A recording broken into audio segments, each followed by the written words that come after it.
Ini ada surat permohonan ya, pembatalan surat penolakan pendirian rumah doa atau gereja.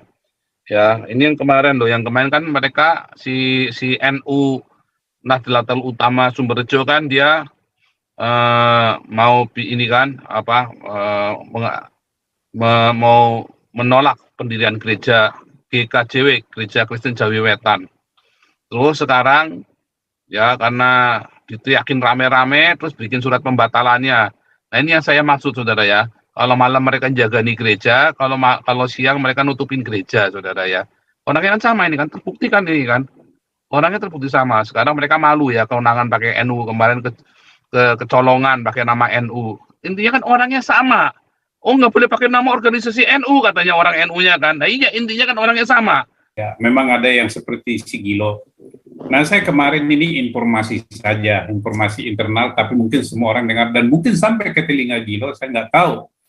Nah, di dalam rangka untuk memprotes SKB 2 Menteri, saya dengar informasi A1 bahwa Gilo ini turut mendukung untuk melakukan demo, ya, demo nanti di Mahkamah Agung.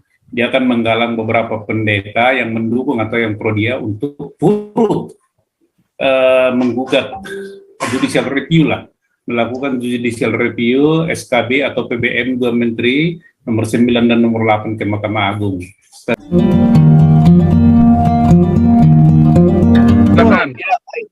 Oke. Terima kasih.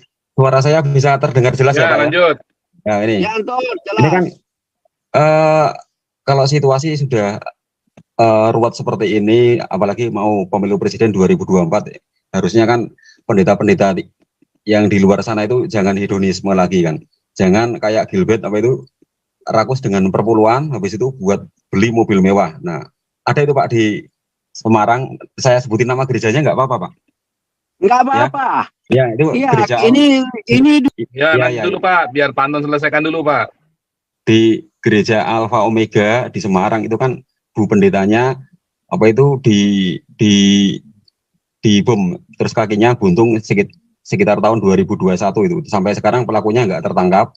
Nah pendetanya itu mobilnya mewah, mobil jemaatnya saja apa itu sederhana, dan mungkin nggak punya mobil jemaatnya, punyanya hanya sepeda motor. Nah tapi kalau pendeta-pendeta di dekat wilayah saya di pelosok desa di pegunungan yang jalanannya naik turun, terus jalannya sempit, itu pendetanya itu malah naiknya nggak mobil tapi sepeda motor, dan sepeda motornya itu dibelikan oleh jemaatnya. Dan kalau mau pakai mobil di daerah tersebut malah susah, lebih mudah pakai sepeda motor. Nah itu, dan pendetanya itu pendapatannya dengan sistem gaji, bukan sistem perpuluhan. Namun saya dulu juga pernah semacam ngobrol-ngobrol kayak debat gitu dengan pendeta. Katanya kalau saya itu kurang paham tentang perpuluhan, katanya kalau pendeta itu pendapatannya dikasih dengan model gaji bukan perpuluhan, itu katanya tidak sesuai dengan Alkitab. Terus ada itu apa tuh pembantunya Pak Pendeta itu laki-laki juga ikut membela omongannya Pak Pendeta itu, sayanya dibantah gitu. Jadi kalau soal perpuluhan, soal pendapatan untuk Pak Pendeta itu lebih bagusnya itu pakai sistem gaji atau perpuluhan. Nah itu pertanyaan saya pada Pak Paul. Terus ada satu hal lagi yang mau saya sampaikan, apa tadi ya Pak? Oh ya ini, yang tadi Pak tadi katakan si siapa itu pilot Susi Air yang disandera kelompok bersenjata di Papua itu, kan kok kenapa yang dipegang yang itu bukan misionaris yang dari Eropa yang di tengah hutan itu ya.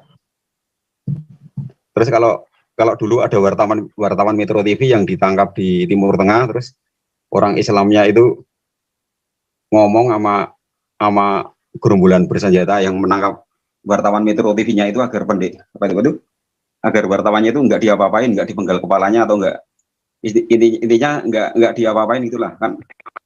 Apa itu kayak di mana itu ya, ada wartawan dari barat tertangkap gerombolan bersenjata di Timur Tengah sana, terus kepalanya dipenggal dan itu di live streamingkan.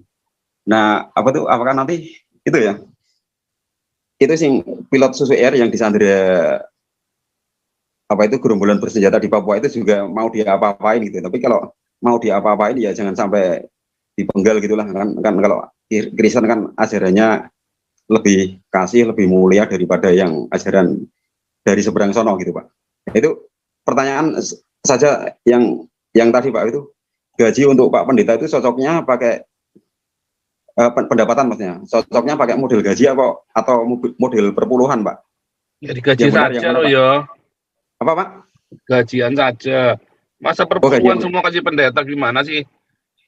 Mana boleh. Iya, berarti sama seperti pendeta-pendeta di gereja-gereja di pelosok desa dekat rumah saya. Sama dengan GKI juga gajian, pendetanya GKI, Gereja Katolik, Reform gajian. Iya benar, berarti sama dengan yang di dekat wilayah saya di gereja-gereja di pelosok desa itu Pak. Pakainya gajian ya. Gitu. Gajian.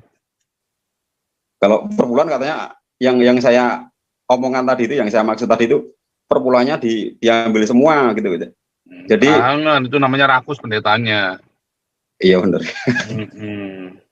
Ya wes ini.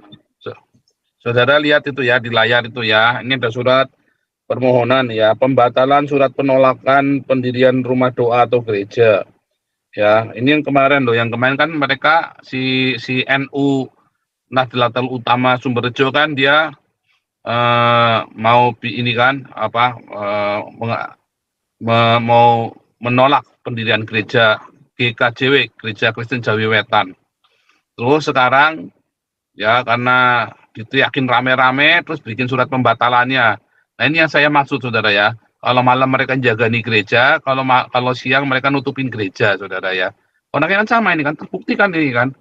Orangnya terbukti sama. Sekarang mereka malu ya kewenangan pakai NU, kemarin kecolongan pakai nama NU. Intinya kan orangnya sama.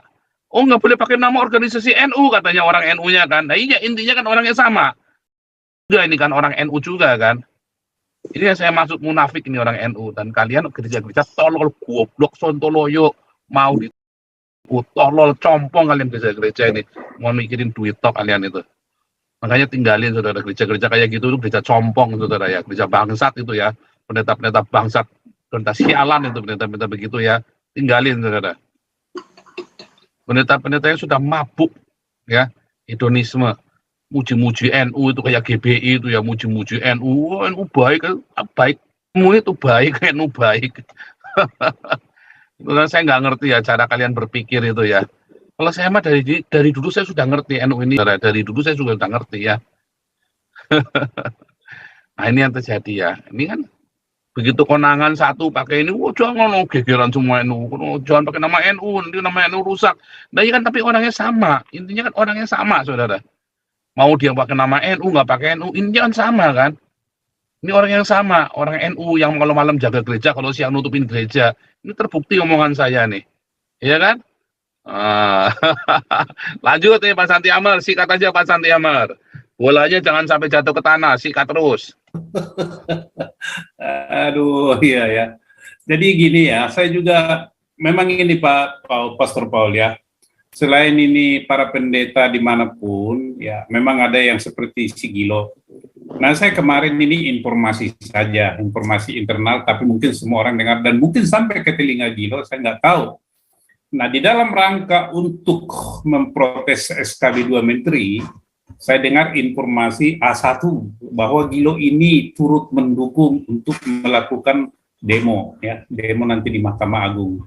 Dia akan menggalang beberapa pendeta yang mendukung atau yang pro dia untuk turut menggugat judicial review lah, melakukan judicial review SKB atau PBM 2 Menteri nomor 9 dan nomor 8 ke Mahkamah Agung. Tetapi sasaran mereka adalah untuk revisi beberapa pasal, ya itu hak mereka lah itu ya, itu bagus. Nah terkait dengan ini SKB dan PBM 2 Menteri nomor 9 dan nomor 8, saya substansinya aja Pak Pastor Paul ya, saya itu dan saya pikir Galarua memang harus begitu, substansinya aja. Pertama adalah kita lihat dari konsideransinya. Konsideransi daripada SKEP atau PBM itu sudah bertentangan satu sama lain. Kalau kita baca nomor 1, nomor 2 bagus, nomor 3, tapi di sela-selanya itu ada kalimat yang memberikan kewenangan kepada pemerintah ya untuk ikut cawe-cawe atau campur tangan di dalam urusan kerukunan beragama. Nah itu fokus saya. Ya, itu fokus saya yang harus tetap kita pertanyakan, dan itu minta dicabut. Nggak ada istilah revisi, cabut. Ya, karena sudah bertentangan. Bertentangannya apa? Satu sisi pemerintah mengatakan melalui undang-undang bahwa menjamin kebebasan warga negara Indonesia melaksanakan ajaran agamanya, ya sesuai dengan ajaran agamanya. Tetapi di dalam prakteknya dia langgar sendiri. Nah, itu bisa kita buktikan, bisa. Nah, yang kedua adalah ini para pendeta dimanapun, ya dimanapun udah harus belajar ini, ya belajar masalah SK ini. Yang diberi wewenang oleh pemerintah melalui SKB atau PBM ini adalah di tingkat provinsi itu gubernur, di tingkat kabupaten kota adalah bupati dan wali kota, kemudian turun ke camat, lurah atau kepala desa. Di luar itu tidak ada yang bisa berwenang melakukan seperti ini. Apakah dia mau tokoh agama, mau pribadi seperti si Wawan, dia sudah mulai berkredit misalnya disebutkan tokoh masyarakat apa, dia kan RT. Maka para pendeta, ya kalau ada yang mendengarkan ini, teman-teman juga ya mendengarkan ini, sampaikan kepada para pendeta, kalau ada seseorang datang mau membubarkan ibadah atau menutup rumah ibadah, tanya Anda siapa? Anda dari mana? Kalau udah masuk pekarangan, ya Anda dari mana? Oh, ada dari sini. Ada nggak Anda surat kuasa atau apa perintah minimal dari kepala desa atau dari lurah atau dari camat? Kalau dia perorangan atau organisasi seperti NU atau siapapun, dia nggak dipukul aja gitu, libas, karena sudah memasuki pekarangan daripada gereja, libas gitu. Tetap tanya baik-baik. Kalau nggak tangkap, ikat tangannya, serahkan ke polisi. Karena nggak, ini bukan kewenangannya itu. Pendeta atau siapapun nggak usah takut. Itu perlu dikasih pelajaran, dan Bapak pendeta itu tidak akan dihukum. Ya. Bila perlu rame-rame tangkap, ikat kakinya. Mau rame-rame sekalian aja kan gitu. Nah, jadi para pendeta, para penatua rumah atau apapun yang mengaku datang mengganggu, ya, atau membubarkan ibadah yang sedang berlangsung, tanya baik-baik, Bapak dari mana? Ajak ke dalam. Nah, ajak ke dalam, ada strateginya, jangan ngomong di luar, ajak ke dalam. Kalau dia macam-macam, kita kan bertindak bisa membela diri. Itu strateginya. Di samping strategi yang dikatakan oleh Tibelin tadi malam itu ya. Nah, jadi itu karena itu hak kita. Dan SKB itu saya katakan adalah memberikan perintah kepada gubernur, bupati, wali kota. Kalau tidak ada kewajiban daripada camat atau pemerintah daerah menyediakan tempat orang itu beribadah. Coba teman-teman ini, saya bukan memprovokasi ya. Coba teman-teman. Saya tadi ngomong-ngomong dengan Bu Linda, ya karena kita melihat kantor. Bu Linda apa? Saya mau nakal ini, nakal apa? Saya mau foto dulu, ini hari Jumat kan, mau foto dulu orang beribadah di pinggir jalan. Saya mau tanya, ini Anda beribadah di pinggir jalan gini atau di bahu jalan ini, izinnya enggak? Tapi kan kita tidak mau melakukan itu. Kita menghargai gitu loh. Tetapi apakah mereka menggunakan kediaman, toleransi yang kita berikan itu, mereka menganggap kita takut? Sebenarnya enggak. Kita enggak mau ribut. Maka pertanyaannya adalah sumber ketidakrukunan beragama itu dari mana? Jadi itu saya katakan SKB 2 Menteri ini tidak adil. Bagi saya ini mah batalkan aja gitu. Batalkan. Kalau saya lebih gila lagi misalnya kan, mungkin di hadapan dari pejabat yang mengeluarkan ini, ya saya sobek aja sekalian. Tangkap-tangkaplah saya. Karena Mbak, ini bikin ini kok, bikin kerukunan umat beragama malah tambah runyam di negara ini. Untuk apa dikeluarkan ini? Kalau kita meyakini ajaran agama kita bagus, ajaran Nabi kita bagus, ajaran junjungan kita bagus, tidak akan ada konflik. Pasti rukun. Kecuali ada dalam ajaran itu yang disalahgunakan, atau memang ajaran itu sendiri mengajarkan yang tidak benar. Contoh, darahnya halal. Itu kan bukan ajaran yang benar itu kan. Jadi gimana ini? Pemerintah harus tegas. Kalau misalnya seseorang atau kelompok masyarakat yang tidak diberi kewenangan membuat ribut, tangkap, selesai. Bukan masalah agama. Nah, ini siapa sekarang oknumnya di belakang ini? Kenapa misalnya sekelas RT ini kemudian pada akhirnya mengaku dia tokoh masyarakat? Berani dia dengan patentengan masuk ke rumah ibadah begitu, pakai sendal dan segala macam. Kalau saya di situ, saya libas itu, saya libas, nggak urusan saya. Gitu ya. Tapi inilah kasih itu, dia kasih sih kasih. Tapi kalau udah kurang ajar, tunggu dulu gitu kan. Saya libas kalau saya. Nah, siapa di belakang orang ini yang begitu gagah beraninya itu ya? Pasti ada oknum, pasti ada di belakang ini. Di mana FKUB? Saya katakan FKUB nggak ada gunanya, bubarkan, menghabiskan uang negara itu. Bagaimana FKUB itu komposisinya? Ya, diatur sedemikian rupa, sedetail mungkin di SK itu. Lah kalau tidak ada situ perwakilan daripada suatu agama tertentu, bagaimana bisa mereka memutuskan musyawarah? Ongkang-ongkang aja kan, mabirti juga. Makan berak tidur, terima gaji. Keputusannya apa? Forum kerukunan beragama apa? Bukan forum kerukunan itu. Forum kekacauan itu. Bubarkan itu. Ya. Bapak Presiden, kalau Bapak Presiden dan ini dengar, bubarkan, nggak ada habis-habisin uang negara itu. Lebih baik itu dikasih kepada ini orang-orang tua, jompo, ya, itu uang negara itu. Berapa itu? Kita belum tahu itu berapa. Mungkin itu sering jadi bisa memberikan Ya, kantor berapa per tahun uang di mereka. Ya, padahal mereka ditugasi untuk memediasi, melakukan penerangan, ini segala macam. Enggak, ini mabirti makan berat tidur. Ada masalah, oh bikin perdamaian. Ini Anda ini aktor siapa? Aktor negara atau memperjuangkan kepentingan negara atau kelompok tertentu atau oligarki yang saya katakan itu tadi. Oligarki itu kan tokoh agama di Indonesia, tokoh agama, pengusaha, tokoh militer yang miring-miring kan. Tidak semua tokoh militer ini yang lurus, miring-miring ada juga. Nggak tahu kalau Pak Tobing lurus atau masih miring, Pak Tobing yang tahu kan. Tapi saya yakin Pak Tobing itu lurus lah, ya, karena idealismenya tinggi. Nah, jadi begini, itu yang saya katakan tadi. Nah, perihal ini saya sampaikan aja. Saya kan nanti KPB mau bawa ini surat. Saya kita tanya ini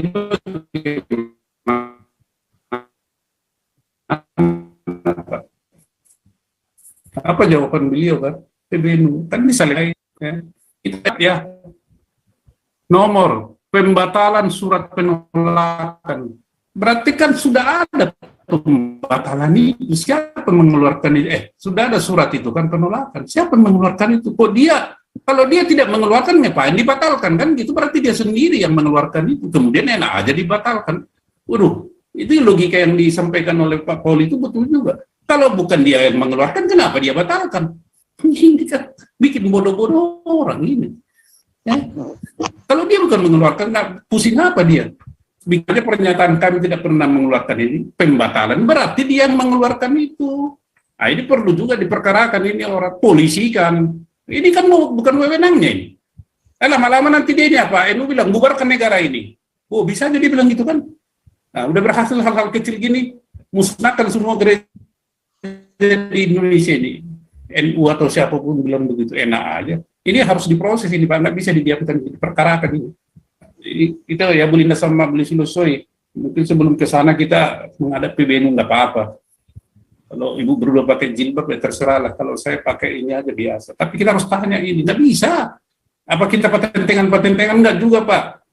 Apa kewenangan kita bertanya? Ya berhaklah. Kami rakyat Indonesia, cinta negara Republik Indonesia, tidak boleh di Indonesia ini diatur, negara ini diatur di luar reservasi berdemokrasi. Anda bebas, tapi kebebasan Anda dibatasi. Bebas tapi boleh gila tapi sopan gitu. Ayo, gila tapi sopan. Kira-kira bagaimana terjemahannya? Itu Pak. Jadi terima kasih nih Pastor Paul. Ini yang satu ditarakan atau itu tokoh adat itu kata yang bubarkannya. Tahuan itu. Terima kasih bisa ditambahi oleh teman-teman yang lain Bang. Dan saya tidak minta maaf kalau omongan saya begini. Saya kan tidak berbuat salah. Jangan seperti orang, oh bikin perdamaian tapi tidak mengaku salah, menyesal. Wih, enak aja menyesal. Saya menyesal. Tapi apa kesalahan yang Anda perbuat itu akui. Sama seperti kita kalau minta apa kesalahanmu, aku dong terus terang dari A sampai Z, tidak melakukannya lagi. Itulah kesalahan apa baru tidak otomatis menghapuskan perbuatan tindak pidana yang dilakukan oleh seseorang, itu jalan terus. Itu perlu untuk mendidik. Kalau maaf terus dilupakan, ya enggak lah ya. Ini bukan seperti Ahok, tetapi itu prinsip. Maaf jalan, tindakan pidana atau apapun itu yang dilakukan, hukumannya tetap jalan. Itu prinsip kita. Terima kasih Pastor Paul. Ya, Lisoy, lanjut. Terima kasih. Mana Lisoy panjang. Kau bilang kau menang debat lawan domba yang sesat. Kau bilang banyak yang tobat